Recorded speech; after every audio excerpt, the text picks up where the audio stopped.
And to talk a bit more then about this story, Angela Diffley, our foreign editor, with me now. And Angela, look, as we saw in the report, this isn't the first time world leaders have attempted to get these two sides together to get a deal on the table. How much do you think will change after the signing today?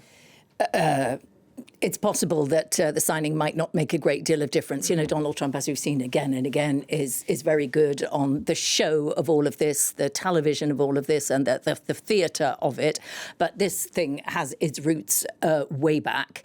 And the reality is that key parts of the deal that was agreed, that hands were shaken on and that foreign ministers agreed earlier on in June, have not been implemented, so that there is still a Rwandan presence in eastern Congo. The DRC, Felix Tshisekedi wants them out of eastern DRC. And equally, he wants territory that has been taken by the M23, the rebels that it said Rwanda backs. He wants that returned to the DRC, talking principally about Goma there, that huge hub, really, really important town in eastern Congo. And Rwanda says, you still haven't disarmed the FDLR, the force, which they say is, you know, there are very many génocidaires, people who took part in the 1994 Rwandan genocide in that force. And they say, you're not doing anything about that. So, you know, these very key parts of the deal, there has been very little progress. And meanwhile, as I think we said there is this sort of separate track of negotiations brokered by Qatar with the M23, because officially they are not supported by Rwanda. Officially, they are their own people.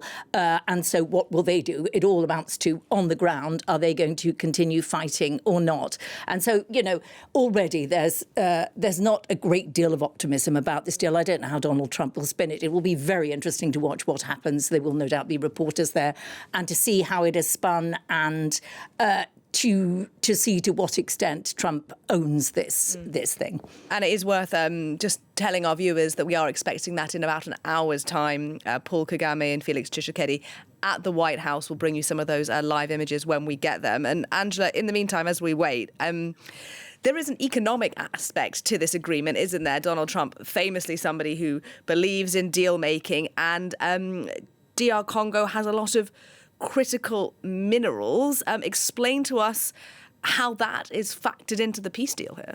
Well, you know, for many people, that is the beginning and the end of this peace deal for the Trump administration. You know, the Americans estimate there is something like $25 trillion worth of valuable mineral resources in DRC. It is a hugely mineral-rich part of the world. You know, diamonds, cobalt, tungsten, copper, so many, lithium, so many key minerals, many of which are needed now for the modern world, for tech, for military hardware, for wind turbines, for mobile phones.